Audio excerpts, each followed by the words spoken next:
Before we begin this incredible story, leave a comment telling us where you're watching from, and let us know what you think true love really means. Enjoy the story. The rain hammered against the windows of the small coffee shop like nature's own percussion section, each drop creating rivulets that distorted the neon lights of downtown Seattle into abstract watercolor paintings. Inside the warm sanctuary of grind coffee, the scent of freshly roasted beans mingled with the quiet desperation that seemed to cling to 27-year-old Emma Chen like a second skin. She sat hunched over her laptop in the corner booth, surrounded by a fortress of crumpled napkins, empty sugar packets, and the remnants of what had once been her third cup of coffee that day. Her dark hair fell in waves around her face, hiding the tears that threatened to spill as she stared at the numbers on her screen. No matter how many times she recalculated, the math remained brutally simple. She was 3 months behind on her rent, her student loan payments were in default, and her father's medical bills continued to pile up like autumn leaves in a windstorm. Emma's fingers trembled as she opened yet another email from the collection agency, the harsh language demanding immediate payment for her father's cancer treatment, burning into her retinas. 6 months ago, she had been a promising graduate student in art therapy, working toward her master's degree while volunteering at the Children's Hospital. Then her father's diagnosis had turned her world upside down, forcing her to drop out of school and take on 3 part-time jobs just to keep their heads above water. The coffee shop door chimed, letting in a gust of cold air and a figure that seemed to command attention without trying. Emma glanced up briefly and felt her breath catch in her throat. The man who had just entered looked like he had stepped out of a magazine spread for expensive watches or luxury cars. Tall and broad-shouldered, with perfectly styled dark hair and a charcoal gray coat that probably cost more than Emma made in 6 months. He carried himself with the quiet confidence that only came from never having to worry about money. Damien Cross surveyed the coffee shop with the calculating gaze of someone who was used to assessing value in everything he encountered. At 32, he had built Cross Enterprises from a small tech startup into a multinational corporation, earning him a spot on Forbes' list of youngest billionaires 3 years running. But success had come at a price, and that price was becoming increasingly difficult to ignore. His steel blue eyes swept across the crowded coffee shop until they landed on the young woman in the corner booth. She was beautiful in an understated way, with delicate features and an air of vulnerability that made something tighten in his chest. More importantly, she looked exactly like what he needed: someone genuine, someone desperate enough to agree to his proposition, and someone who wouldn't get ideas about making their arrangement permanent. Emma tried to focus on her laptop screen as the intimidating stranger approached her table, but his presence seemed to fill the entire corner of the coffee shop. When he stopped directly beside her booth, she looked up reluctantly, meeting eyes that were the color of storm clouds and just as turbulent. "Excuse me," he said, his voice deep and cultured, with just a hint of an accent she couldn't place. "I couldn't help but notice that you seem to be having some financial difficulties." Emma's cheeks flushed with embarrassment and anger. "I'm sorry, but that's really none of your business." "Actually," Damien said, sliding uninvited into the seat across from her, "it might be exactly my business. My name is Damien Cross, and I have a proposition that could solve both of our problems." Emma's eyes widened as she recognized the name. Everyone in Seattle knew who Damien Cross was, even if they had never seen him in person. His company's logo was plastered across half the buildings downtown, and his face regularly appeared on business magazine covers with headlines about his latest acquisition or charitable donation. "What kind of proposition?" Emma asked warily, her instincts telling her to run while her desperate circumstances kept her glued to the vinyl seat. Damien leaned back, studying her face with an intensity that made her feel exposed and vulnerable. "I need a wife for 30 days. You need money. It's a simple business transaction." Emma's mouth fell open. "Are you insane?" "Quite sane, actually. My grandfather's will contains a clause that requires me to be married before my 33rd birthday in order to inherit his portion of the company stock. Without that stock, I'll lose controlling interest in Cross Enterprises to my cousin Marcus, who would rather sell the company for parts than continue building it." "So, get married for real," Emma said, still reeling from the audacity of his proposal. "Marriage is a luxury I can't afford," Damien replied matter-of-factly. "I don't have time for romance or relationships, and I certainly don't want some opportunistic socialite thinking she's hit the jackpot. What I need is a temporary business arrangement with someone who understands the terms and won't develop unrealistic expectations." Emma stared at him as if he had sprouted a second head. "You're talking about fraud." "I'm talking about a mutually beneficial contract. 30 days as my wife, complete with all the public appearances and social obligations that entails. In exchange, I'll pay you $1 million and take care of any outstanding debts you might have."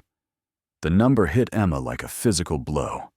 $1 million would pay for her father's treatment, clear her student loans, and give her the financial freedom to pursue her dreams without the crushing weight of debt.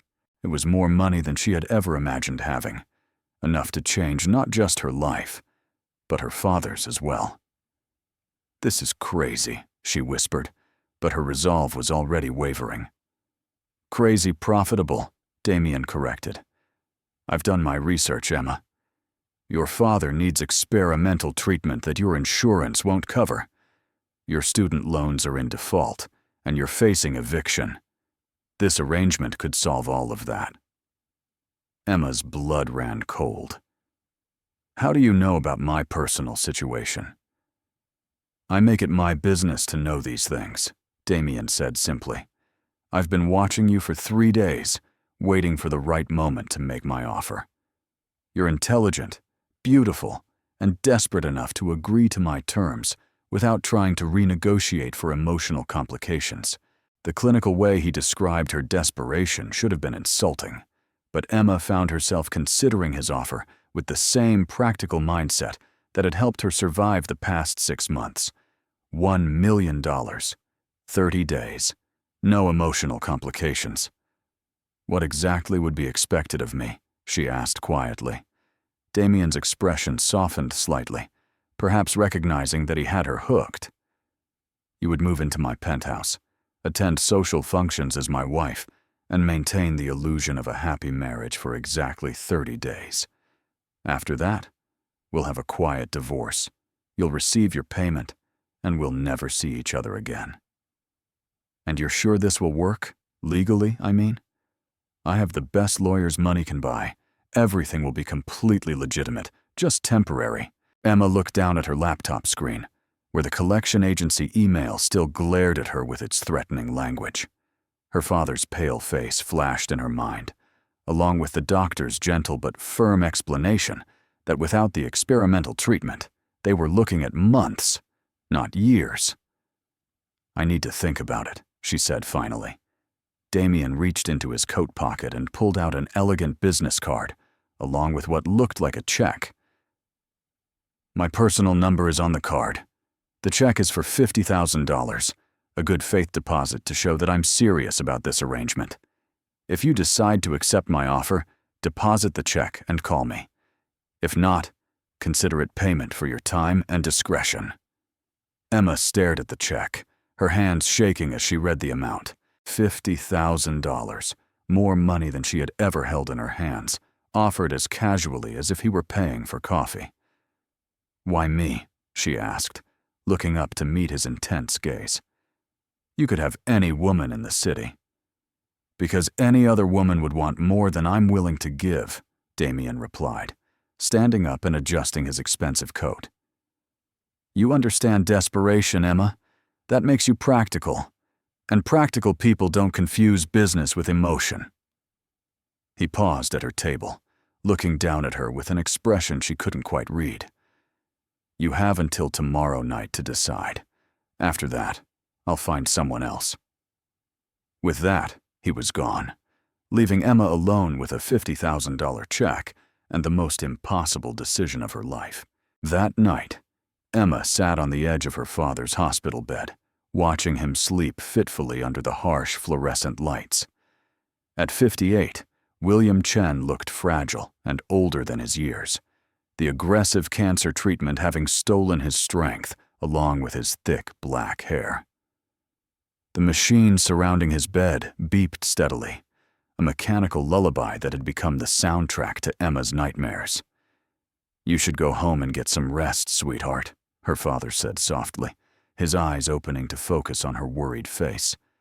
"You look exhausted."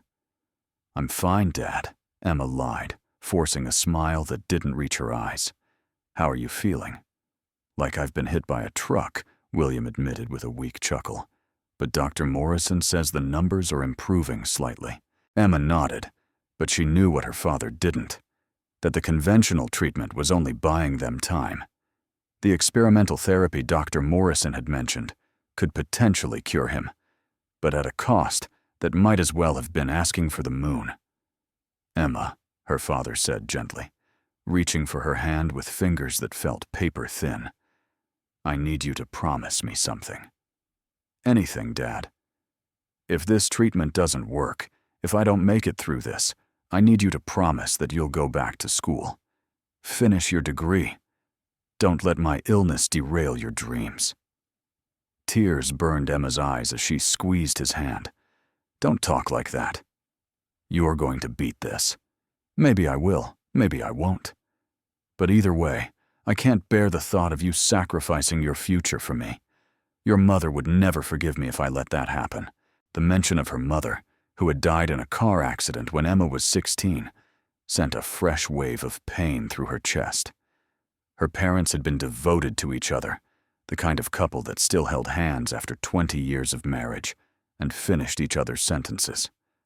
Her father had never remarried, claiming that he had already experienced the love of a lifetime. "I won't sacrifice anything, Dad," Emma said firmly. "We're going to find a way to pay for the experimental treatment. Dr. Morrison thinks you're a perfect candidate." "With what money, sweetheart? We've already mortgaged everything we own." Emma thought about the check folded in her purse, about Damian Cross's cold blue eyes, and his impossible proposition. 30 days as the wife of a billionaire in exchange for enough money to save her father's life. When she put it that way, it didn't seem like much of a choice at all. "Let me worry about the money," Emma said, kissing her father's forehead. "You just focus on getting better." The next morning, Emma found herself standing outside the gleaming glass tower that housed Cross Enterprises, clutching Damian's business card so tightly that her knuckles were white. The building stretched toward the clouds like a modern-day Tower of Babel, all sharp angles and reflective surfaces that seemed designed to intimidate anyone who dared approach. The lobby was a study in expensive minimalism, with marble floors so polished they looked like black mirrors and abstract art that probably cost more than most people's houses. Emma felt underdressed in her simple jeans and sweater, acutely aware that she looked like exactly what she was, a struggling graduate student who didn't belong in this world of wealth and power.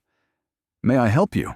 asked the receptionist, a perfectly groomed woman who managed to convey polite helpfulness and subtle disdain in the same breath. "I'm here to see Mr. Cross," Emma said, her voice smaller than she intended. "He's expecting me." The receptionist's eyebrows rose slightly as she looked Emma up and down with the practiced eye of someone used to evaluating people based on their appearance and finding most of them wanting. "Name?" she asked crisply. "Emma Chen." The woman typed something into her computer, and her expression shifted from skeptical to surprised. "Of course, Miss Chen. Mr. Cross is waiting for you in his office. Take the executive elevator to the 42nd floor." The elevator ride to the top of the building felt like ascending to another world entirely. When the doors opened, Emma found herself in an anteroom that looked more like the lobby of a 5-star hotel than a corporate office. Floor-to-ceiling windows offered a panoramic view of Seattle's skyline, while expensive furniture and original artwork created an atmosphere of understated luxury. Miss Chen? A middle-aged woman with kind eyes and a professional demeanor approached her. "I'm Janet Morrison, Mr. Cross's assistant. He's ready to see you now." Emma followed Janet through a set of double doors into the most impressive office she had ever seen. The space was enormous, with one entire wall made of windows that offered a breathtaking view of Elliott Bay and the Olympic Mountains beyond. Damien stood with his back to the door, silhouetted against the morning light like a figure from a Renaissance painting. "Emma," he said, turning to face her with a smile that didn't quite reach his eyes. "I wasn't sure you would come." "I almost didn't," Emma admitted, her voice steadier than she felt. "But you're here," Damien observed, moving to his desk and gesturing for her to take one of the leather chairs positioned in front of it. "Which tells me you've made your decision." Emma sat down carefully, hyper-aware of how the expensive leather seemed to embrace her like a gentle hug. "I have conditions." Damien's eyebrows rose slightly, but he looked more amused than annoyed. "I'm listening."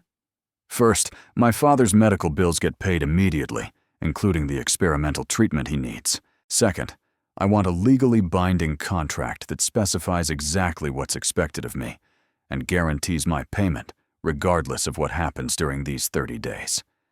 And third, once this is over, I want your word that you'll never contact me again." "Done, done, and done," Damien said without hesitation. "Janet has already prepared the contracts based on our discussion yesterday. Your father's medical team will receive a payment authorization within the hour." Emma blinked in surprise. "You were that confident I would agree?"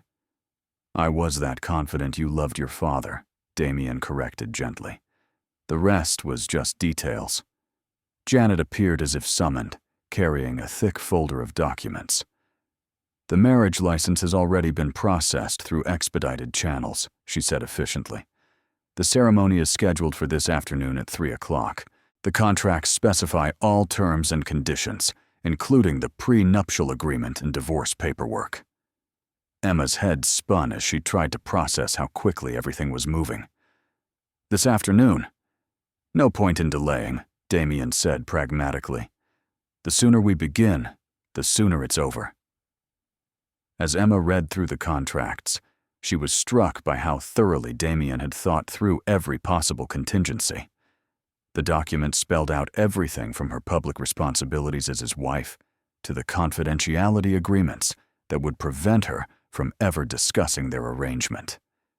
It was all very professional, very cold, and very final.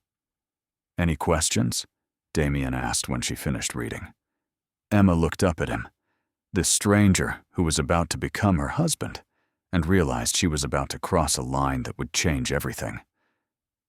"Just one. Are you absolutely certain this is what you want?" For the first time since she had met him, Damien's confident facade slipped slightly.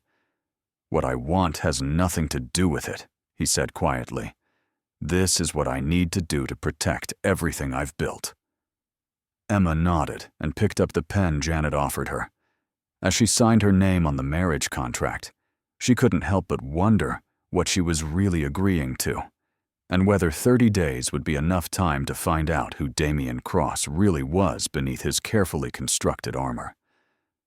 The wedding ceremony took place in the private chapel of Seattle's most exclusive hotel, a space so opulent it felt more like a museum than a place of worship. Stained glass windows cast rainbow patterns across marble floors, while fresh white orchids adorned every surface in elegant arrangements that probably cost more than Emma's monthly rent. Emma stood before the full-length mirror in the bridal suite, staring at her reflection in disbelief. The wedding dress Damien had provided fit her perfectly, a masterpiece of silk and lace that hugged her curves in all the right places, while maintaining an air of sophisticated elegance. Her hair had been styled by a team of professionals into an intricate updo adorned with tiny pearls and her makeup had been applied with such skill that she barely recognized herself. "You look absolutely radiant, dear," said the wedding planner, a perfectly put-together woman named Victoria, who had orchestrated the entire event with military precision. "Mr. Cross has exquisite taste." Emma managed a weak smile, her stomach churning with a mixture of anxiety and guilt. In just a few minutes, she would walk down the aisle to marry a man she barely knew, all for money. The rational part of her mind insisted this was just a business transaction, but her heart felt heavy with the weight of what she was about to do. A soft knock at the door interrupted her thoughts. "Come in," she called, expecting Victoria or one of the other wedding staff. Instead, Damien stepped into the room, looking devastatingly handsome in a perfectly tailored black tuxedo. His dark hair had been styled to perfection, and his steel blue eyes seemed to glow against his olive complexion. Emma's breath caught in her throat at the sight of him, her body responding to his presence in ways that had nothing to do with their business arrangement. "The groom isn't supposed to see the bride before the ceremony," Emma said weakly, trying to maintain some semblance of normalcy in this decidedly abnormal situation. "I've never been one for superstitions," Damien replied, his gaze sweeping over her appreciatively. "Besides, I wanted to give you this." He held out a small velvet box, and Emma's heart skipped a beat as she opened it to reveal the most beautiful diamond necklace she had ever seen. The stones caught the light and threw it back in brilliant flashes, creating tiny rainbows that danced across her skin. "Damien, I can't accept this," Emma protested, even as her fingers itched to touch the gorgeous jewelry. "It's not a gift," he said matter-of-factly, moving behind her to fasten the necklace around her throat. "It's part of your costume for the next 30 days. My wife would be expected to wear jewelry of this caliber." His fingers brushed against the sensitive skin of her neck as he secured the clasp, sending shivers down her spine that had nothing to do with the cool metal of the necklace. Emma caught his eyes in the mirror and saw something flicker there, a heat that contradicted his businesslike tone. "There's something else we need to discuss," Damien said, his hands resting lightly on her shoulders. "Physical intimacy." Emma's cheeks flushed bright red. "The contract specifically states that this marriage won't be consummated." "I'm not talking about sex," Damien clarified, though his voice had grown slightly rougher. "I'm talking about the appearance of intimacy. We'll be in the public eye constantly, and people will be watching for signs that our relationship is genuine. That means we'll need to be comfortable with casual touching, holding hands, the occasional kiss." The thought of kissing Damien made Emma's pulse quicken in ways that were definitely not professional. "I understand," she managed to say. "Do you?" Damien asked, his hands tightening slightly on her shoulders. "Because once we walk out of this room, you won't just be Emma Chen anymore. You'll be Emma Cross, my wife, the woman I supposedly love enough to marry. That performance has to be convincing." Emma turned to face him, suddenly struck by how close they were standing. She could smell his cologne, something expensive and masculine that made her want to lean closer. "And what about you? Will you be able to convincingly play the part of a man in love?" Something dark and unreadable flickered in Damien's eyes. "I'm very good at playing whatever role the situation requires," he said quietly. Before Emma could respond, Victoria's voice called from outside the door. 5 minutes, everyone." Damien stepped back, the moment of intimacy broken as effectively as if someone had thrown cold water on them both. "Are you ready for this?" he asked, his professional mask sliding back into place. Emma took a deep breath, steeling herself for what was about to happen. "As ready as I'll ever be." The chapel was filled with an intimate gathering of about 50 people, all carefully selected to represent Damien's social and business circles. Emma recognized a few faces from magazine covers and news reports, powerful people whose presence would lend credibility to their sudden marriage. She wondered what they really thought about Damien's surprise bride, whether they saw through the carefully constructed facade. As the wedding march began to play, Emma walked down the aisle alone, having no family or friends to share this moment with her. Her father was too ill to attend, and she hadn't told him the truth about her arrangement with Damien, simply saying that she had found a solution to their financial problems. Damien stood at the altar, looking every inch the successful businessman, his posture confident and his expression composed. But as Emma approached, she caught a glimpse of something vulnerable in his eyes, a flicker of uncertainty that made her realize he might be just as nervous as she was. The ceremony itself was brief and professional, more like a business meeting than a celebration of love. The officiant spoke about commitment and partnership in terms that could have applied to a corporate merger just as easily as a marriage.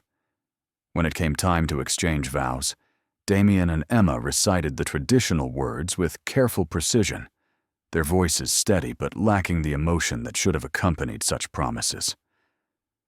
"You may kiss the bride," the officiant announced, and Emma felt her heart stop. Damien stepped closer, his hands coming up to cup her face gently.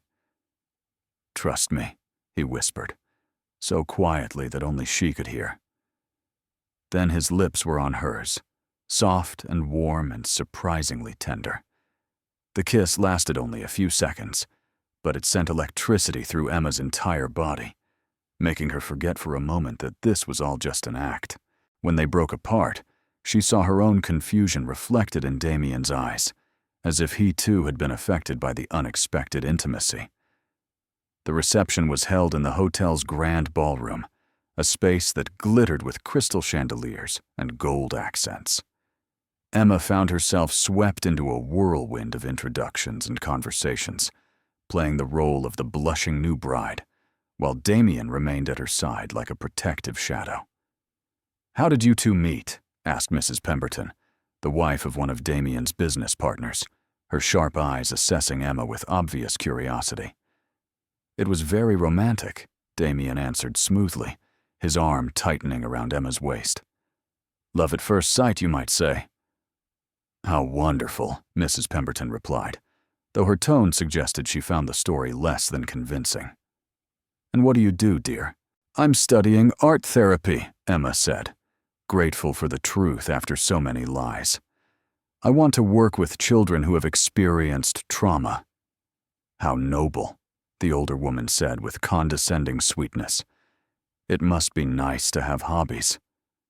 Emma felt her temper flare at the dismissive tone, but before she could respond, Damien's hand moved to the small of her back in a gesture that was both possessive and protective. "Emma's work is hardly a hobby," he said coolly, his voice carrying just enough edge to make Mrs. Pemberton's smile falter. "She's incredibly talented and passionate about helping others." I admire her dedication. The sincerity in his voice surprised Emma almost as much as his defense of her career. For a moment, she almost forgot that he was acting, that his protection and praise were just part of the performance they were putting on for their audience. The penthouse apartment that was to be Emma's home for the next 30 days was a testament to wealth and impeccable taste, occupying the entire top floor of one of Seattle's most exclusive residential buildings. Floor-to-ceiling windows offered a 360-degree view of the city, while the interior design spoke of understated luxury in every carefully chosen detail. Emma stood in the marble foyer, still wearing her wedding dress, feeling completely out of place in this temple to success. The space was beautiful but cold, like a museum exhibit rather than a home where people actually lived and laughed and loved. "Your room is down this hall," Damien said, his voice echoing slightly in the vast space as he led her through the apartment. "You'll have complete privacy and your own bathroom. Janet has already arranged for a wardrobe appropriate for your new role." He opened the door to reveal a bedroom that was larger than Emma's entire studio apartment, decorated in soothing shades of cream and gold, with a king-sized bed that looked like it belonged in a luxury hotel. A sitting area by the windows included a small desk and comfortable reading chair, while double doors led to what Emma could see was an enormous walk-in closet. "This is beautiful," Emma said softly, running her fingers along the silk duvet. "But it doesn't feel very lived in." "That's because no one has ever lived in it," Damien admitted, leaning against the doorframe. "I had the interior designer create a guest suite, but I've never actually had any guests." "That sounds lonely," Emma observed, and immediately wished she could take the words back when she saw Damien's expression close off. "Loneliness is a luxury I can't afford," he said curtly. "I have a company to run, and responsibilities that require my complete focus." Emma wanted to ask him when he had decided that human connection was incompatible with success, but something in his posture warned her not to push. Instead, she moved to the window and looked out at the city lights beginning to twinkle in the gathering dusk. "What happens now?" she asked quietly. "I mean, how do we live together for 30 days without driving each other crazy?" "We establish boundaries and stick to them," Damien replied, though he had moved closer to the window and was now standing just behind her. "We're both adults who understand that this is a business arrangement. As long as we remember that, there shouldn't be any complications." Emma turned to face him, struck by how the fading light from the window seemed to soften his sharp features. "And what about when we're in public? How do we make people believe we're actually in love?" "We focus on the details," Damien said, his voice dropping to a lower register that made something flutter in Emma's stomach. "Couples in love have their own language of small gestures and shared looks. We'll need to develop that." "Like what?" Damien stepped closer, close enough that Emma could feel the warmth radiating from his body. "Like this," he said, reaching up to tuck a strand of hair behind her ear. The gesture was simple and innocent, but the way his fingers lingered against her skin made Emma's breath catch. "And this," he continued, letting his hand trail down to rest against her neck, his thumb brushing gently over her pulse point. Intimate touches that suggest familiarity and affection. Emma's heart was racing now, and she was certain Damien could feel it beneath his thumb. "That's very convincing," she managed to say. "It has to be," Damien replied, but his voice had grown rougher, and Emma could see something shifting in his eyes as he looked down at her. For a moment, they stood frozen in that tableau, the fake husband and wife discovering that the line between performance and reality was thinner than either of them had expected. Then Damien stepped back abruptly, his professional mask sliding back into place. "You should get some rest," he said briskly. "We have a full schedule tomorrow. Janet will brief you over breakfast about the social obligations for the rest of the week." He was gone before Emma could respond, leaving her alone in the beautiful, sterile bedroom, with her heart still racing and her skin tingling where he had touched her. The next morning, Emma woke to the smell of fresh coffee and something delicious cooking in the kitchen. She pulled on a silk robe that had been hanging in the enormous closet and padded barefoot through the apartment, following the enticing aromas. She found Damien standing at the stove, dressed in dark jeans and a white button-down shirt that was rolled up to reveal strong forearms. He looked more relaxed than she had ever seen him, almost domestic, and Emma felt a strange flutter of attraction at the sight of this powerful man making breakfast. "You cook?" she asked, settling onto one of the bar stools at the kitchen island. "I had to learn when I was younger," Damien replied, not looking up from the pan where he was expertly preparing what appeared to be eggs Benedict. "My parents traveled frequently for business, and the housekeeper didn't live in." Emma tried to imagine Damien as a lonely child, fending for himself in some version of this sterile apartment, and felt an unexpected pang of sympathy. That must have been difficult. "It taught me to be self-sufficient," Damien said with a shrug, plating the eggs with the same precision he probably brought to business negotiations. Independence is a valuable skill. So is connection, Emma countered gently. Humans aren't meant to be entirely self-sufficient. Damien set a plate in front of her, and Emma was surprised by how perfectly the eggs were prepared, the hollandaise sauce rich and creamy. "This is incredible," she said after taking a bite. "Thank you." Damien poured coffee from an expensive-looking machine, adding cream to Emma's cup without asking how she liked it. The fact that he had already learned her preferences after just one day together felt oddly intimate. "So what's on the agenda for today?" Emma asked, trying to focus on practical matters rather than the way the morning light streaming through the windows highlighted the strong lines of Damien's jaw. "Lunch with my board of directors and their wives," Damien said, settling onto the stool across from her. "Then a charity gala tonight.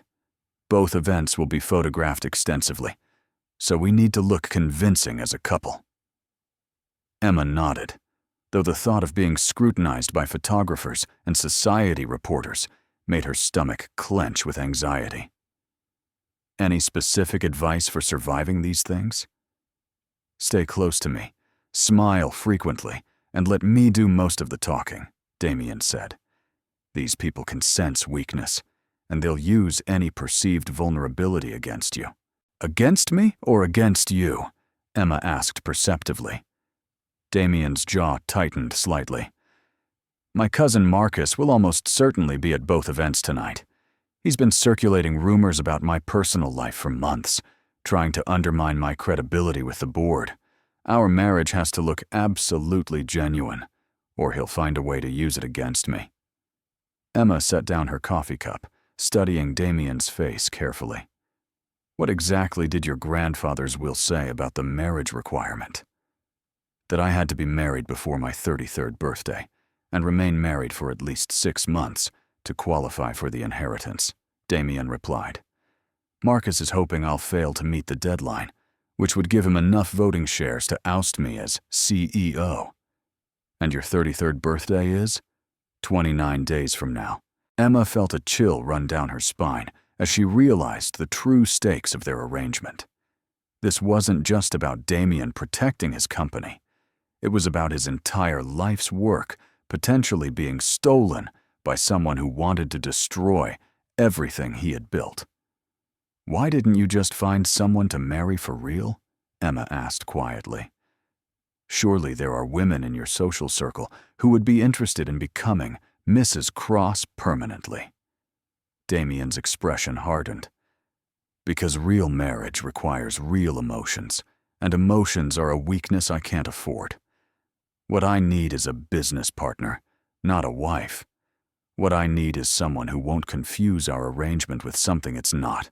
The word stung more than Emma expected, reminding her forcefully that, despite the intimate moments and tender gestures, Damien saw her as nothing more than a convenient solution to his problem. She was just another acquisition, a tool to be used and discarded once she had served her purpose.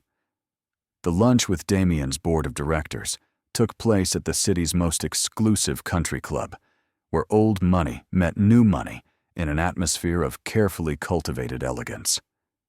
Emma sat beside Damien at a table overlooking the golf course, wearing a simple but expensive navy dress that Janet had selected for her, feeling like an actress who had forgotten her lines. "Emma, dear, you must tell us how you managed to capture our Damien's heart," said Catherine Whitfield, the wife of the board chairman, her smile sharp enough to cut glass. "We all thought he was married to his work."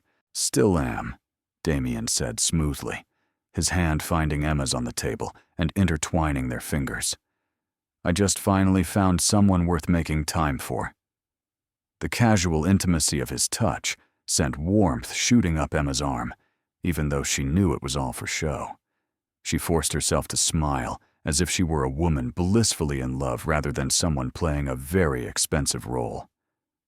"How romantic," Catherine continued, though her eyes remained calculating. "And where did you two meet?"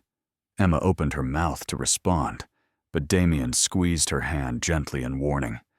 They had rehearsed this story that morning, but under the scrutiny of these powerful women, Emma's mind went blank.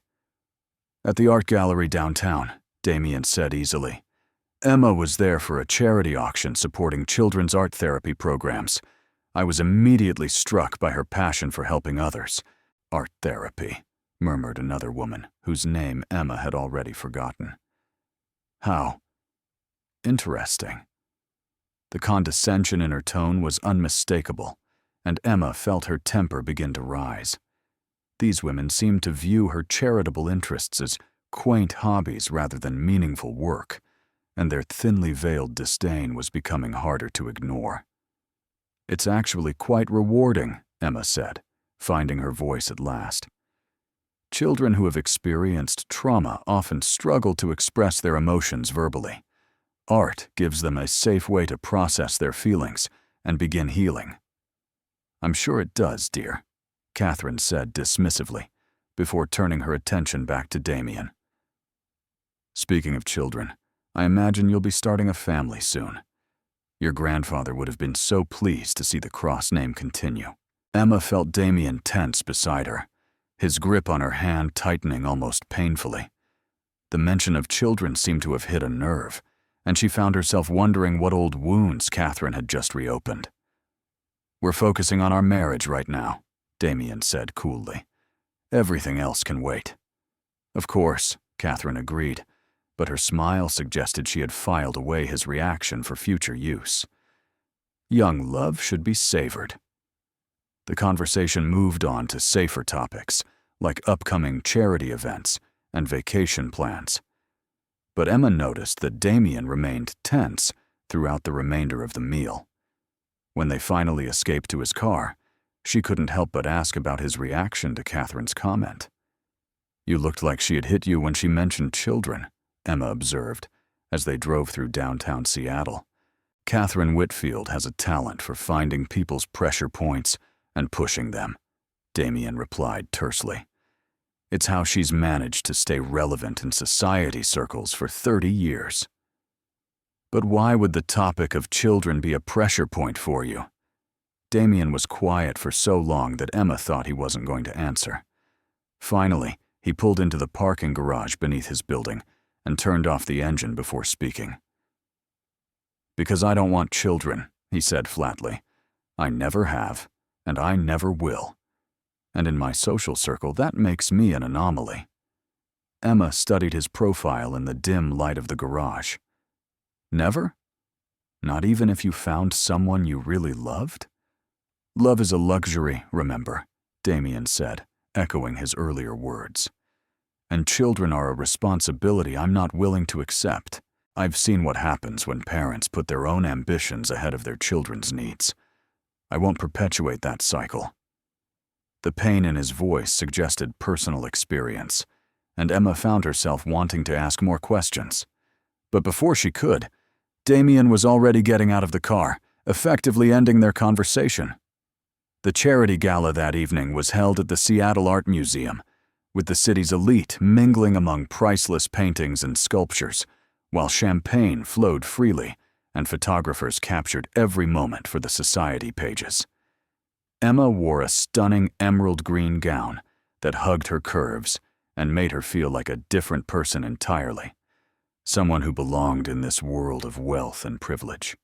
"You look incredible," Damien said, as they posed for photographers on the red carpet, his arm around her waist in a gesture that looked possessive and loving. "So do you," Emma replied, and it wasn't just part of their act. Damien in a perfectly tailored tuxedo was devastating, all sharp angles and masculine elegance that made her pulse quicken despite her efforts to remain professional.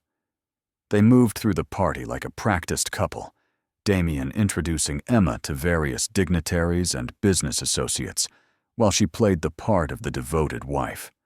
She was beginning to understand the rhythm of these events, the careful dance of social politics that determined who spoke to whom and in what order. "Damien," a smooth voice interrupted their conversation with a museum board member. "What a surprise to see you here with a date." Emma turned to see a man who looked enough like Damien to be his brother. Though where Damien's features were sharp and controlled, This man's face held a cruel handsomeness that made her instantly wary. "Marcus," Damien said coolly, his arm tightening protectively around Emma. "I'd like you to meet my wife, Emma." Marcus Cross looked Emma up and down with the same calculating gaze she had seen from the board members' wives earlier, as if he were assessing her value and finding it lacking. "Wife?" Marcus said with exaggerated surprise. "How delightfully sudden. When exactly did this wedding take place?" "Yesterday," Damien replied without missing a beat. "We wanted to keep it private." "How romantic," Marcus said, his tone suggesting he found it anything but. "And what was your maiden name, Emma?" "Chen," Emma replied, lifting her chin defiantly as she saw the flash of calculation in Marcus's eyes. "Chen," Marcus repeated thoughtfully. "Not a name I recognize from our usual social circles. How did you two meet?" Emma felt Damien's hand press against her back in warning, but she was tired of being treated like an outsider and a fraud. "At a coffee shop, actually," she said truthfully. "Sometimes the best connections happen in the most unexpected places." "Indeed they do," Marcus agreed, his smile not reaching his eyes. "Well, I'm sure we'll be seeing much more of each other in the coming weeks. Family is so important, don't you think?" The threat in his words was subtle but unmistakable, and Emma felt a chill run down her spine as Marcus melted back into the crowd. She had just made an enemy, and something told her that Marcus Cross was not the kind of man who forgot slights or failed to take advantage of weaknesses. "That went well," Damien said dryly once they were alone again. "He's going to investigate me, isn't he?" Emma asked, already knowing the answer. "Probably before the night is over," Damien confirmed. "Marcus has resources and connections that he's not afraid to use. We need to be prepared for him to dig into your background." Emma felt panic begin to rise in her chest. What if he finds out about our arrangement? What if someone saw us at the coffee shop or remembers me from the hospital? Damien turned to face her fully, his hands coming up to frame her face in a gesture that looked tender and romantic to anyone watching, but allowed him to speak quietly in her ear. "Then we make sure our story is more compelling than whatever truth he thinks he's uncovered," Damien said firmly. "We make sure that everyone who sees us together believes completely in our love story." The next 2 weeks fell into a rhythm that was both exhausting and oddly intoxicating. Emma found herself swept into Damien's world of business lunches and charity galas, gallery openings, and exclusive dinner parties, each event requiring her to play the part of the devoted wife with increasing skill and decreasing effort. During the days, she accompanied Damien to his office, ostensibly to help with charitable foundation work, but really to maintain the appearance of a couple who couldn't bear to be apart. She had been given her own office down the hall from his, a beautiful space with a view of the harbor where she could work on legitimate projects while staying close enough to play her role when needed. "Mrs. Cross," Janet said one morning, appearing in Emma's doorway with her usual professional smile. "Mr. Cross would like to see you in his office." Emma had grown accustomed to the name, though it still sent a little thrill through her every time someone used it. She made her way down the hall to find Damien standing at his floor-to-ceiling windows, his hands clasped behind his back as he stared out at the city below. "You wanted to see me?" Emma asked, settling into one of the leather chairs in front of his massive desk. "We have a problem," Damien said without turning around. "Marcus has been busy." Emma felt her stomach drop.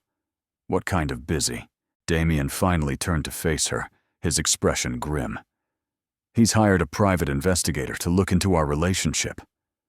Someone has been asking questions at the coffee shop where we met, at your father's hospital, even at your old apartment building." "What kind of questions?" Emma asked, though she was afraid to hear the answer. "About the timeline of our relationship, about your financial situation before we married, about whether anyone had seen us together before our supposed first meeting. Damien moved to sit on the edge of his desk, close enough that Emma could see the concern in his steel blue eyes. He's building a case that our marriage is fraudulent. Emma's hands began to tremble. Can he prove it? Not yet, but he's getting close. The investigator spoke to your former landlord about your eviction notice. He knows you were in serious financial trouble before our marriage. That doesn't prove anything, Emma said desperately. Lots of people have money problems. True, but combined with the sudden nature of our wedding and the fact that no one can remember seeing us together before last month. Damien trailed off, letting Emma draw her own conclusions. Emma buried her face in her hands, overwhelmed by the implications. What happens if he can prove our marriage is fake? I lose everything, Damien said simply. The company, the foundation, 20 years of building something meaningful. And you lose your payment, along with your father's medical coverage. The reminder of what was at stake for both of them hit Emma like a physical blow. Her father's treatment was going well, his doctor optimistic about his response to the experimental therapy that Damien's money had made possible. If their arrangement was exposed, not only would she lose the financial security she had been promised, but her father's life would be in jeopardy again. There has to be something we can do, Emma said, looking up at Damien with desperation in her eyes. There is, Damien said quietly, but you're not going to like it. Tell me. Damien moved to the window again, his profile sharp against the bright morning light. We have to make our relationship look more authentic, more intimate. Emma felt heat flood her cheeks. What do you mean? I mean, we have to convince everyone, including Marcus's investigator, that we're not just business partners playing house. We have to look like a couple who are genuinely in love, who can't keep their hands off each other. But the contract specifically states that our marriage won't be consummated, Damien interrupted. It doesn't say anything about public displays of affection or sleeping in the same bedroom. Emma's heart began to race as the implications sank in. You want us to share a bedroom? I want us to look like a married couple who share a bedroom, Damien corrected. If Marcus's investigator manages to get someone inside this building to confirm that we sleep separately, it will be one more piece of evidence that our marriage is a sham. Emma stood up abruptly, moving to the window beside him as she tried to process what he was asking. This wasn't part of our original agreement. Neither was Marcus hiring a private investigator, Damien pointed out. Sometimes circumstances require adaptation. Emma stared out at the city below, watching tiny figures move through the streets like pieces on a chessboard. And you think sharing a bedroom will be enough to convince people we're really married? That, combined with a more convincing public persona, we need to look like we can't get enough of each other. More touching, more intimate conversations, more of the small gestures that couples in love can't help but make. More touching, Emma repeated faintly, her mind immediately going to the way Damien's casual touches during their public appearances had already been affecting her more than they should. Nothing inappropriate, Damien said quickly, as if he could read her thoughts. Just enough to sell the illusion. Emma turned to face him, struck by how close they were standing. She could smell his cologne, see the flecks of darker blue in his steel-gray eyes, notice the slight tension in his jaw that suggested he wasn't as calm about this proposition as he was pretending to be. "And you think you can handle that?" she asked softly. "More intimacy without it becoming complicated?" Something flickered in Damien's eyes, gone so quickly that Emma wasn't sure she had really seen it. "I'm very good at compartmentalizing," he said, but his voice had grown rougher. "So am I," Emma lied, knowing that her feelings for her fake husband were already far more complicated than they should be. "Then we're agreed," Damien said, extending his hand, in the same business-like gesture he had used when they first made their deal. Partners in a more convincing performance, Emma looked at his outstretched hand, knowing that shaking it would commit her to playing a game that was becoming more dangerous by the day. Not because of Marcus's investigation, but because every moment she spent pretending to be in love with Damien Cross was making it harder to remember that it was all just an act. "Partners," she agreed, taking his hand and trying to ignore the electricity that shot through her at the contact. That evening, Emma stood in the doorway of Damien's bedroom, holding her overnight bag and trying to calm her racing heart. The space was large and masculine, decorated in shades of gray and navy, with modern furniture and the same stunning city views that characterized the rest of the penthouse. "I can take the couch," Damien said, gesturing to the sitting area by the windows, where a leather sectional faced a wall-mounted television. "That seems unnecessarily uncomfortable," Emma replied, surprised by her own boldness. "The bed is enormous. We're both adults. I think we can manage to share it without any incidents." Damien's eyebrows rose slightly. "Are you sure about that?" The question hung in the air between them, loaded with implications that neither of them seemed willing to address directly. Emma lifted her chin, determined not to let him see how much the prospect of sleeping beside him was affecting her. "I'm sure," she said firmly. "Besides, if we're going to convince people we're really married, we need to be comfortable with this level of intimacy." "Intimacy," Damien repeated, as if testing the word on his tongue. "Is that what this is?" Emma felt heat flood her cheeks, but she met his gaze steadily. "It's what we're pretending it is."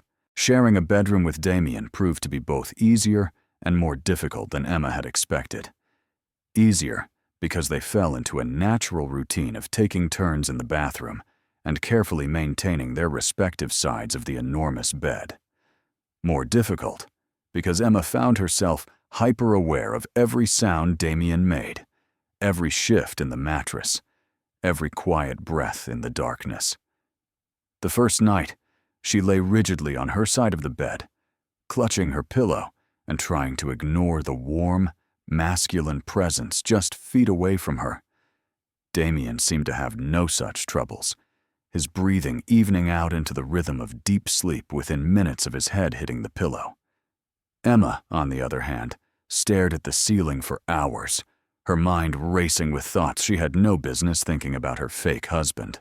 She found herself wondering what his skin would feel like under her hands, whether his lips would be as soft as they had looked during their brief wedding kiss, what it would be like to wake up in his arms for real rather than as part of an elaborate charade. By the third night, the tension had become almost unbearable. Emma was exhausted from lack of sleep, and her body was responding to Damien's proximity in ways that made her feel like a teenager with an inappropriate crush. "You're not sleeping," Damien observed quietly, as Emma shifted restlessly beside him. "Neither are you, apparently," Emma replied, rolling over to face him in the darkness. The moonlight streaming through the floor-to-ceiling windows provided just enough illumination for her to see his profile against the white pillows. His dark hair was tousled from sleep, making him look younger and more vulnerable than his usual controlled demeanor allowed. "I'm a light sleeper," Damien said. "Occupational hazard of running a company. Too many late-night crisis calls." "Is that why you've never been married before?" Emma asked impulsively. "Because your work doesn't leave room for relationships?" Damien was quiet for so long that Emma thought he wasn't going to answer. When he finally spoke, his voice was soft and thoughtful. "I was engaged once," he said. 5 years ago.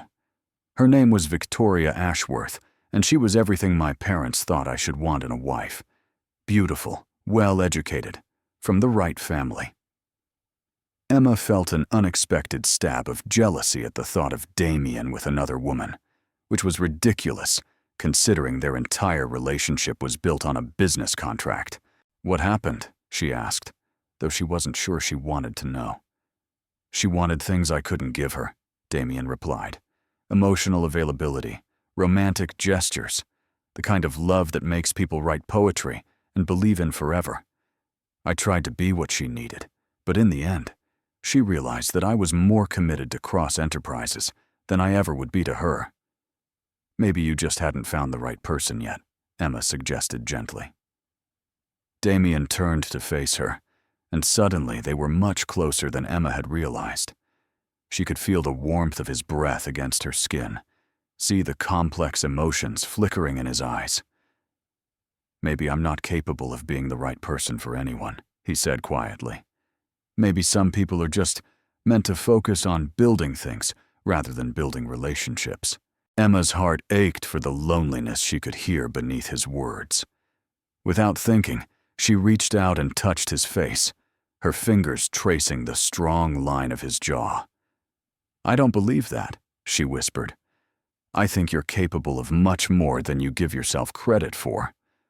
For a moment, they lay frozen like that, Emma's hand against Damien's face, while they stared into each other's eyes in the darkness.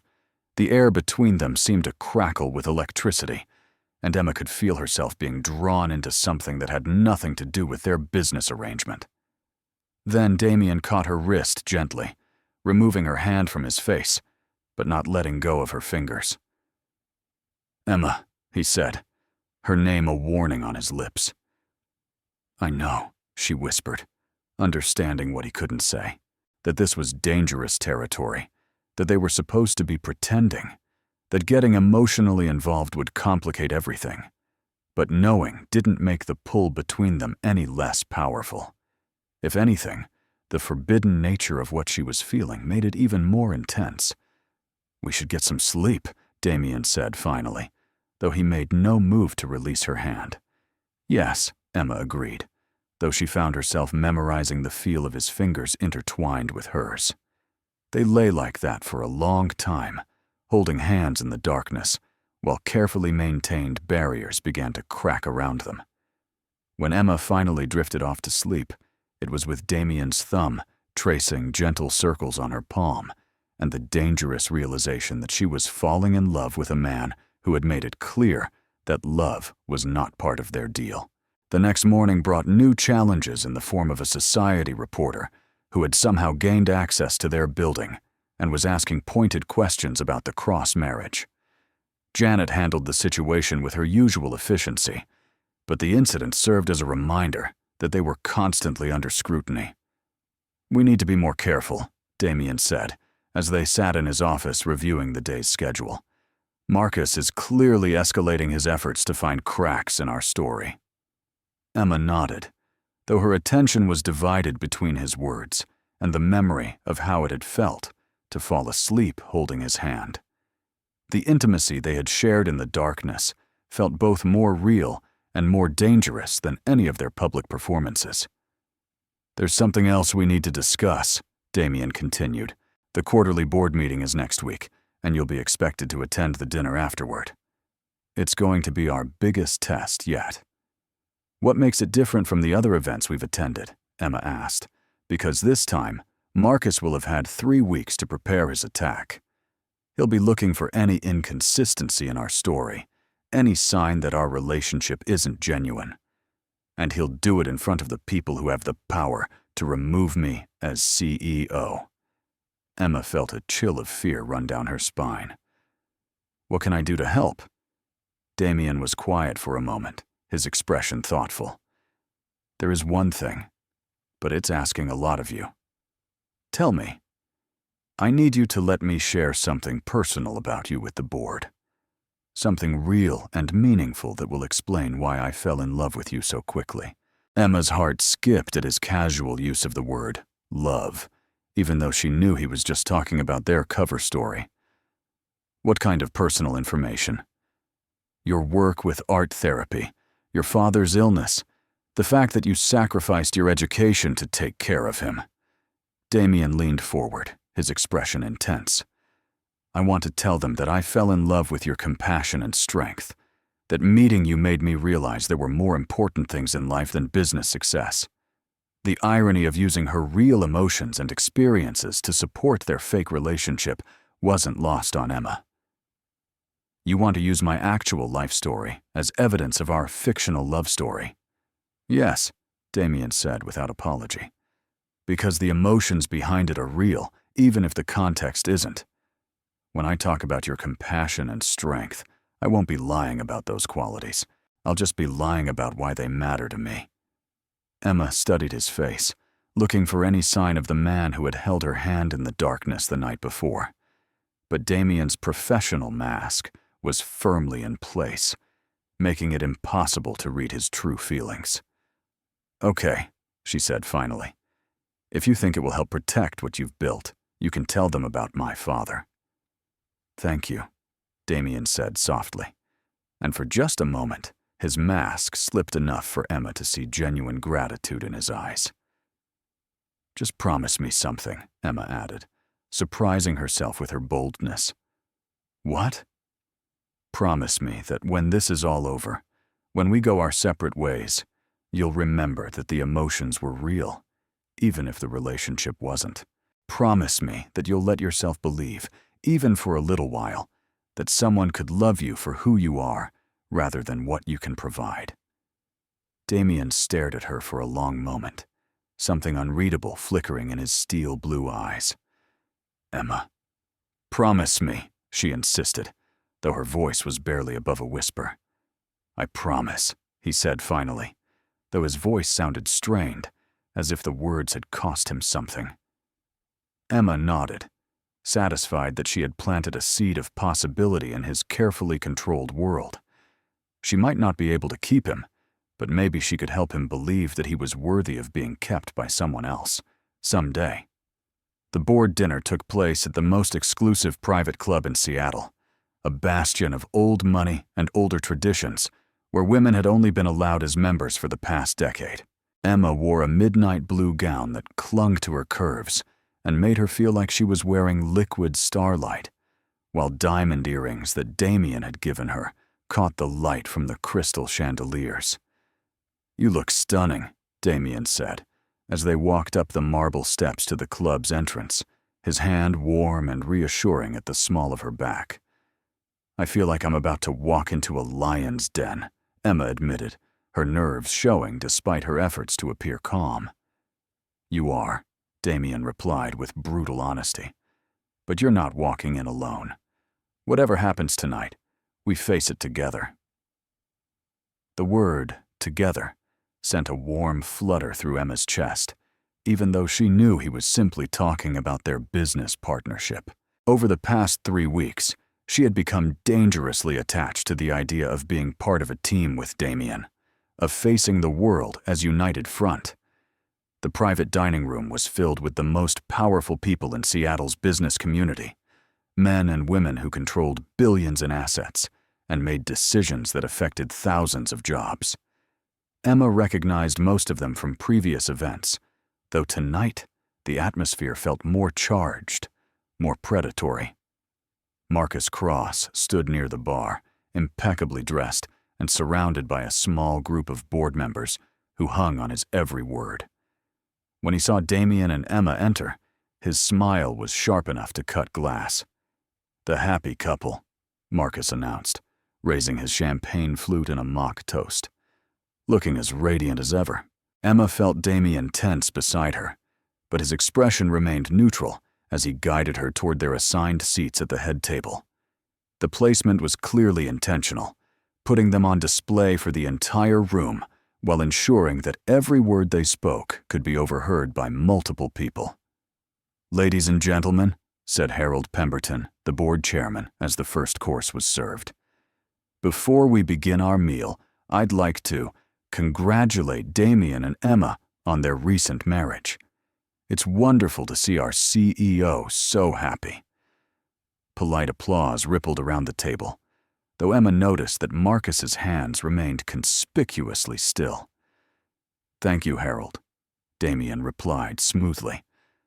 I have to say, marriage has given me a new perspective on what's truly important in life.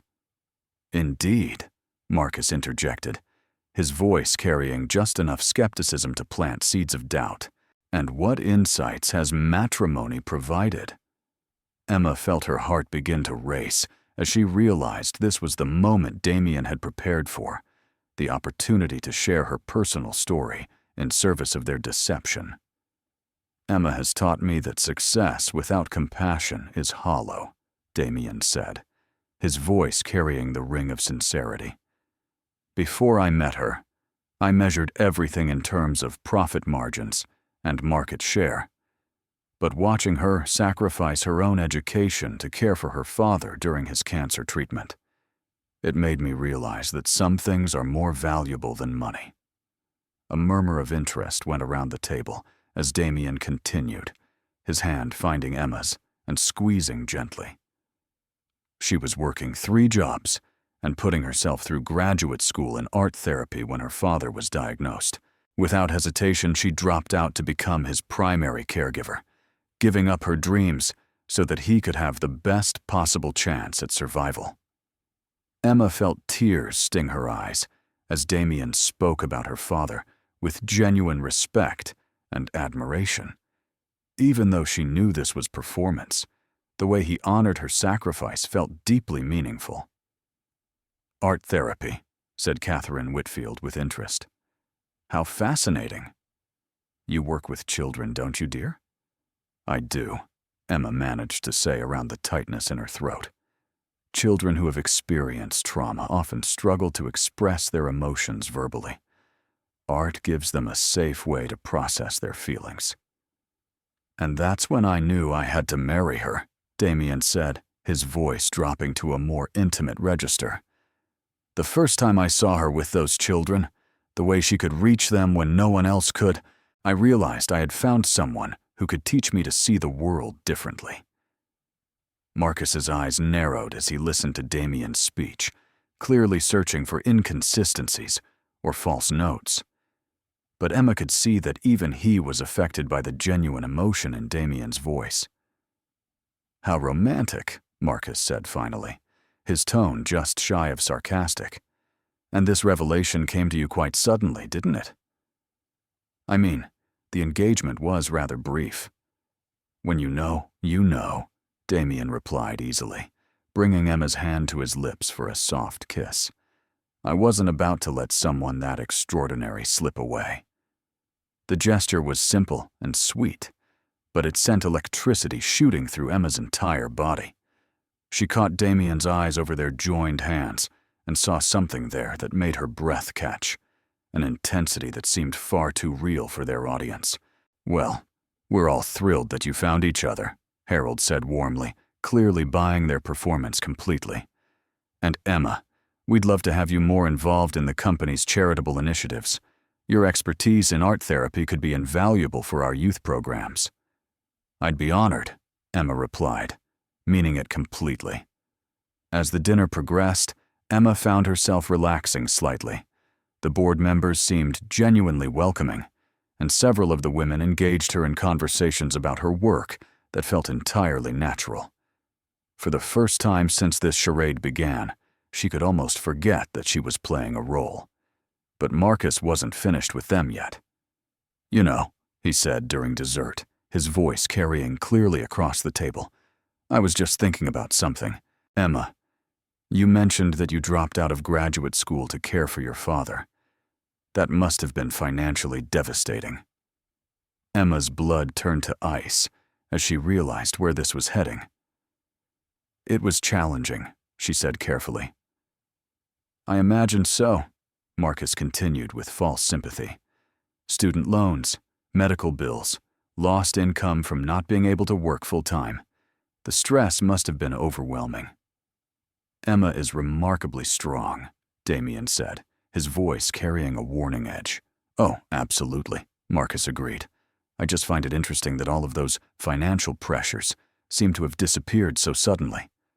Almost overnight, one might say." The table had gone quiet, everyone sensing the undercurrent of accusation in Marcus's words. Emma felt panic begin to rise in her chest as she realized that Marcus knew exactly how desperate her situation had been before she married Damien. "Love has a way of solving all kinds of problems," Emma said, trying to keep her voice steady. "Indeed it does," Marcus replied with a smile that didn't reach his eyes. especially when that love comes with unlimited financial resources. "That's enough, Marcus," Damien said sharply, his protective instincts finally overriding his diplomatic restraint. "I'm simply observing that your bride is a very fortunate woman," Marcus said innocently, "to have found true love at exactly the moment when she needed it most." What are the odds of such perfect timing? Emma could feel the eyes of everyone at the table on her, could sense the doubts that Marcus was deliberately planting. She knew that how she responded in this moment could determine the success or failure of their entire deception. "The odds don't matter when you find the right person," she said quietly, looking directly at Damien as she spoke. "When you meet someone who sees past your circumstances to who you really are, someone who values your dreams and supports your goals, someone who makes you want to be better than you ever thought possible, that's not about timing or luck. That's about recognition." The sincerity in her voice seemed to surprise everyone at the table, including Damien, who was staring at her with an expression she couldn't quite read. "Recognition," Damien repeated softly, as if the word held special meaning. "Yes," Emma said, her eyes never leaving his. "Recognizing that you've found your person, the one who understands you completely and loves you anyway." For a moment, the entire dinner party seemed to fade away, leaving just Emma and Damien looking at each other across the table with an intensity that felt far too real for their pretend relationship. The silence that followed Emma's declaration stretched until Catherine Whitfield began to applaud, her eyes bright with romantic delight. The rest of the table quickly joined in, effectively ending Marcus's attempt to undermine their relationship. "How beautifully said, dear," Catherine gushed. "You two are absolutely perfect together." Emma felt heat rise in her cheeks as she realized how exposed she had made herself with her impromptu speech. Every word had been true, which made them both more convincing and more dangerous. She really did see Damien as someone extraordinary, really did admire his strength and intelligence, really was falling in love with him, despite every rational thought in her head. The rest of the evening passed in a blur of congratulations and social small talk, but Emma could barely focus on the conversation swirling around her. She kept thinking about the look in Damien's eyes when she had spoken about recognizing your person, the way he had stared at her, as if seeing her for the first time. "You did perfectly tonight," Damien said, as they rode home in his car, the city lights streaming past the windows like fallen stars. "Did I?" Emma asked quietly, still shaken by how much truth had slipped into her performance. "Marcus completely failed to discredit us. The board is more convinced than ever that our marriage is genuine." Damien glanced at her in the darkness of the car's interior. "That speech you gave about recognition, it was exactly what we needed." Emma nodded, though something in his tone suggested that he was as unsettled by her words as she was. "I'm glad it worked." They lapsed into silence for the rest of the drive, but Emma could feel the tension crackling between them like electricity before a storm. When they reached the penthouse and headed to their shared bedroom, the air felt charged with unspoken possibilities.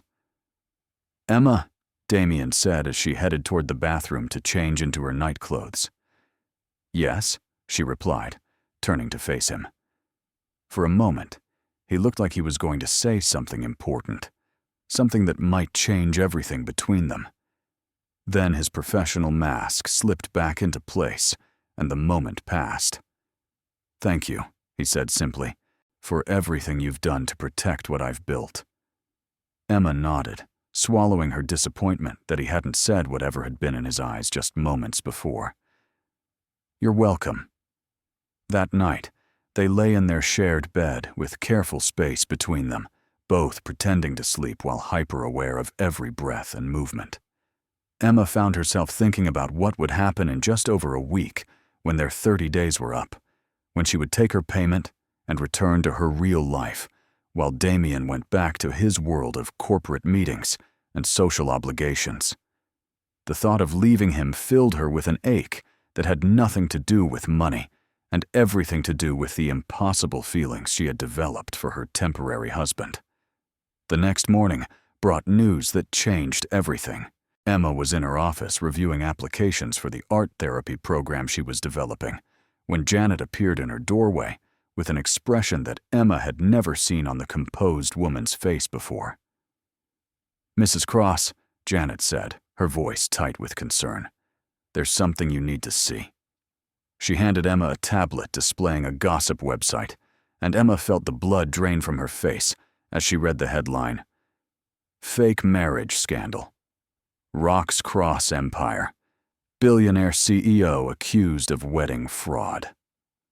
The article was devastating in its thoroughness, laying out every detail of Emma's financial situation before her marriage to Damien, complete with documents that should have been private and photos of her at various low-wage jobs. Someone had clearly spent considerable resources digging into her background, and the picture they painted was of a desperate woman who had been bought and paid for by a man seeking to circumvent his grandfather's will. "How did they get this information?" Emma asked, though she already knew the answer. "Marcus," Janet said grimly. "He's been planning this for weeks. The story is already being picked up by major news outlets." Emma's hands began to shake as she realized the implications. Their carefully constructed facade had been demolished in a single article, and with it, Damien's chances of keeping control of his company. "Where is Damien?" Emma asked, already standing up from her desk. "In an emergency board meeting." They called it an hour ago, right after the story broke. Emma felt panic clawing at her chest as she imagined Damien facing his board of directors alone, trying to defend a relationship that really was built on a business transaction. She had to do something, had to find a way to help him, even if it meant exposing herself to more scrutiny and judgment. "I need to see him," Emma said, already heading for the door. "Emma," Janet called after her, using her first name for the first time in their acquaintance. "The board meeting is private. Even as his wife, you can't just walk in there." "Watch me," Emma said grimly. The boardroom was located on the executive floor, behind heavy oak doors that Emma had never dared to approach before. She could hear raised voices from inside, including Damien's cool tones, attempting to maintain order over what sounded like a room full of very angry people. Emma took a deep breath, squared her shoulders, and pushed open the doors. The conversation stopped immediately as every head turned toward her. Damien sat at the head of the long conference table, his face pale but composed, while around him the board members looked like vultures circling a wounded animal. Marcus sat directly across from Damien, his expression one of barely concealed triumph. "I'm sorry to interrupt," Emma said, her voice steadier than she felt, "but I need to say something." "Emma, you shouldn't be here," Damien said quietly, concern and something that might have been panic flickering in his eyes. "Actually," Marcus said with obvious satisfaction, "I think Emma should absolutely be here. After all, this meeting is partly about her." Emma walked further into the room, every eye following her movement as she approached the conference table. She had never felt more exposed or vulnerable, but she also had never felt more determined to protect the man she loved. "You're right," she said, addressing Marcus directly. "This meeting is about me. It's about whether I marry Damien Cross for love or for money, and I think I'm the only person in this room qualified to answer that question." "Mrs. Cross," Harold Pemberton said gently, "perhaps you should discuss this privately with your husband." "No," Emma interrupted, her voice growing stronger. "I want to discuss it right here, right now, in front of everyone." She turned to face the entire board, her chin lifted defiantly despite the tears she could feel threatening behind her eyes. "It's true that I was in desperate financial straits when I met Damien. It's true that marrying him solved my problems and gave me access to resources I never could have imagined. And it's true that our courtship was unusually brief. Murmurs of acknowledgement went around the table, and Emma could see the satisfaction in Marcus's eyes as she appeared to confirm everything in the damaging article. "But what the article doesn't mention," Emma continued, her voice growing passionate, "is that Damien didn't have to marry someone like me to satisfy his grandfather's will. He could have chosen any woman from your social circle, any of the daughters or granddaughters sitting around this table. Women who would have brought him social connections and business advantages that a graduate student from a working-class family never could." The room had gone completely silent, every person hanging on her words. If this marriage was really just a business transaction, wouldn't he have chosen someone who could offer him more than just financial desperation? Wouldn't he have picked a woman who could enhance his reputation instead of potentially damaging it? Emma saw several board members exchange thoughtful glances, her logic clearly resonating with their business-minded approach to problem-solving. "The truth is," Emma said, her voice dropping to a more intimate register as she looked directly at Damien, "I didn't marry him for his money. I married him because he's the most remarkable man I've ever met, because he saw value in me when I couldn't see it in myself, because he made me believe that someone like me could deserve someone like him." Damien was staring at her with an expression of wonder and something deeper that made her heart race with dangerous hope. "And if you want to know whether our marriage is real," Emma continued, never breaking eye contact with her husband, "ask yourselves this: would a woman fake the kind of love I feel for that man? Would I put myself through the scrutiny and judgment of this world if I didn't absolutely, completely, desperately adore him?" The silence in the boardroom stretched until it became almost painful, Emma's words hanging in the air like a challenge to everything Marcus had tried to prove. She could feel her heart hammering against her ribs as she waited for someone to respond, for someone to call her bluff or demand more evidence. But as she looked around the table, Emma realized that something had shifted in the room's dynamics. The board members were no longer looking at her with suspicion or doubt. Instead, their expressions ranged from sympathy to admiration to what appeared to be genuine belief in her declaration of love. "That," said Catherine Whitfield softly, "was either the performance of a lifetime or the most honest thing I've ever heard in this boardroom." "I'm inclined to believe it was the latter," Harold Pemberton added, his voice thoughtful. "Marcus, while your concerns about the timing of Damien's marriage are understandable, I think we need to consider the broader picture here." Marcus's face had gone pale, his triumph evaporating as he realized that Emma's speech had turned the room against him. "But the evidence shows that a young woman was in financial trouble and that marrying Damien solved those problems," Harold interrupted. "It doesn't prove that her feelings aren't genuine or that their relationship is fraudulent." "Furthermore," added another board member, "if we're being honest, most marriages in our social circle involve some element of financial consideration. The combination of love and practical benefits isn't scandalous, it's traditional." Emma felt a rush of relief as she realized that her gamble had paid off. By acknowledging the financial realities of her situation, while emphasizing the emotional truth of her feelings, she had managed to reframe the entire narrative. But it was Damien's reaction that mattered most to her. He was still staring at her, with that expression of wonder, as if he couldn't quite believe what she had just done for him. "I think," Harold said after conferring quietly with several other board members, "that this meeting is over. Marcus, your concerns have been noted and addressed.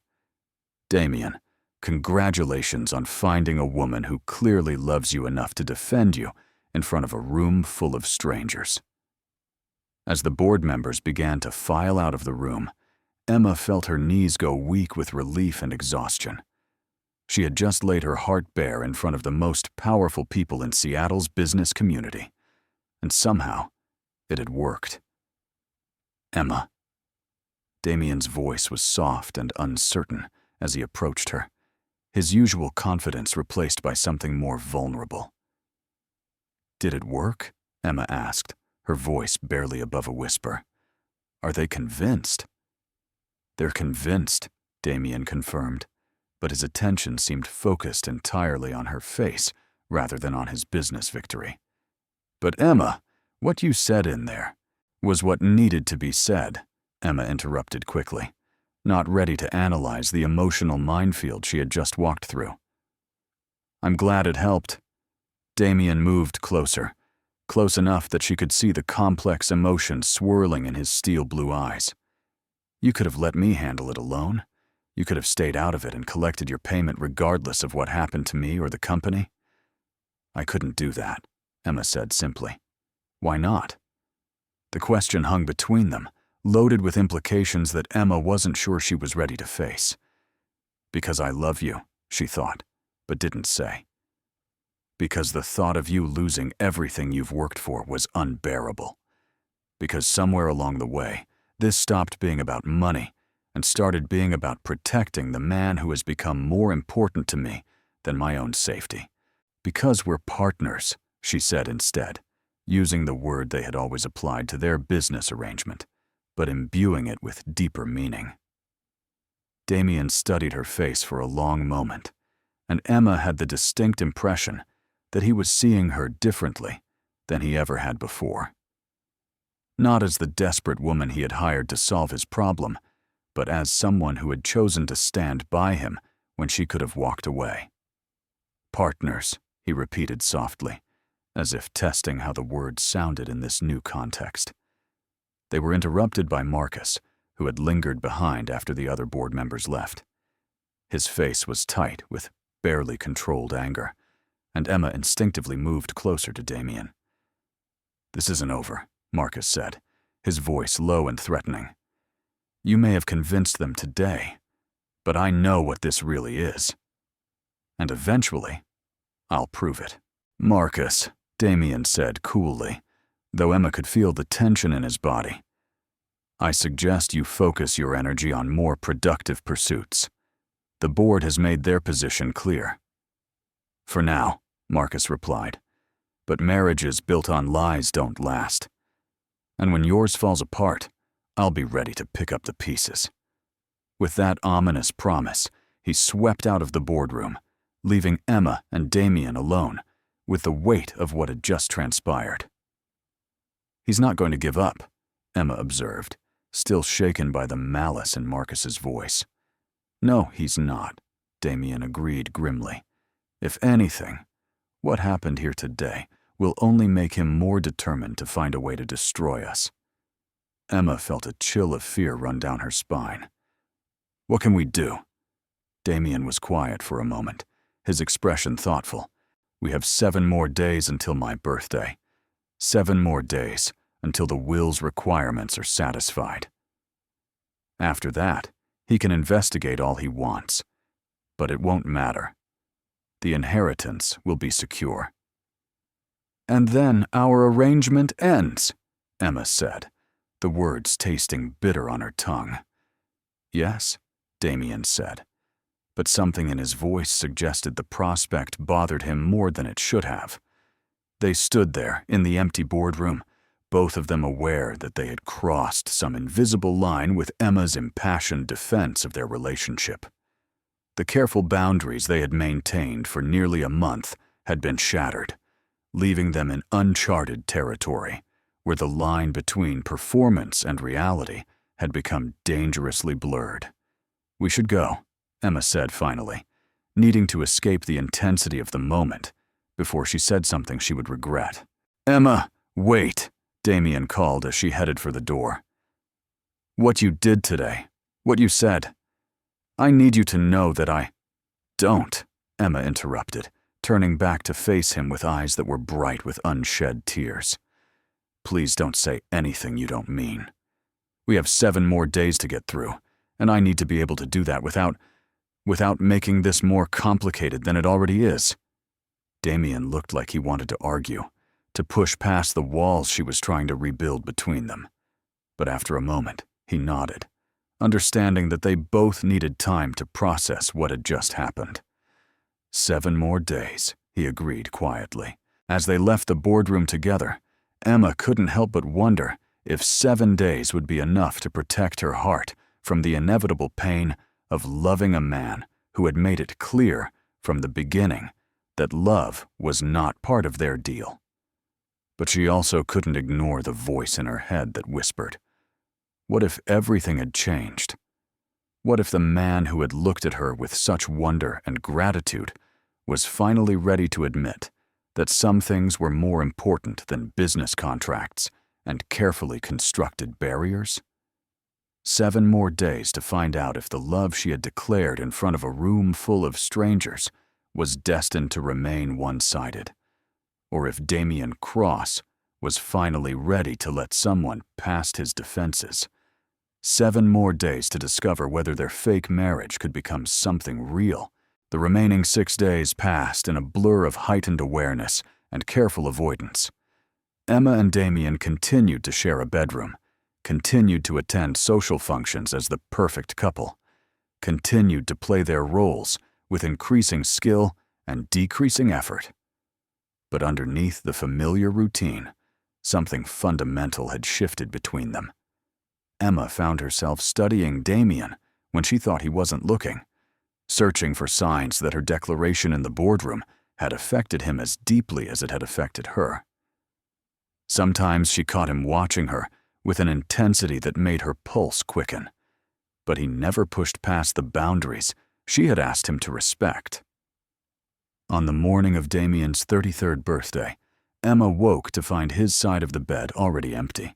She lay there for a moment, listening to the sounds of him moving around in the bathroom, and felt her heart clench with the realization that this was their last day as husband and wife.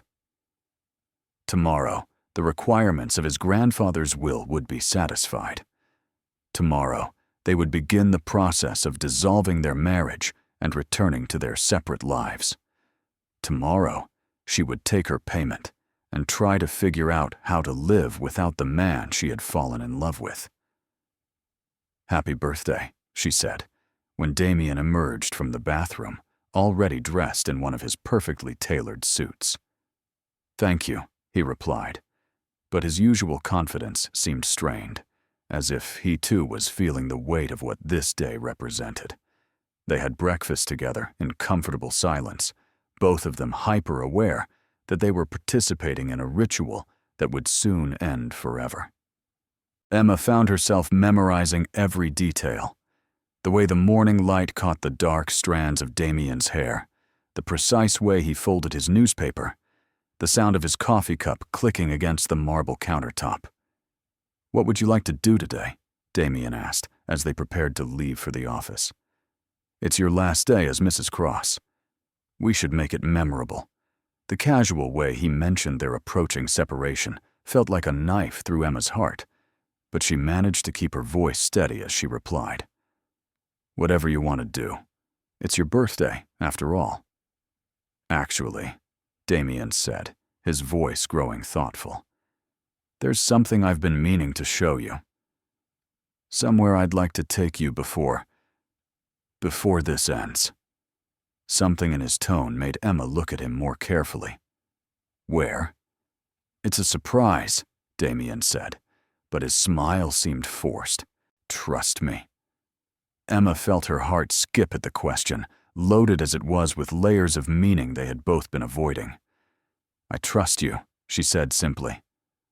That afternoon, instead of attending their usual social obligations, Damien drove them out of the city to a small coastal town about an hour north of Seattle.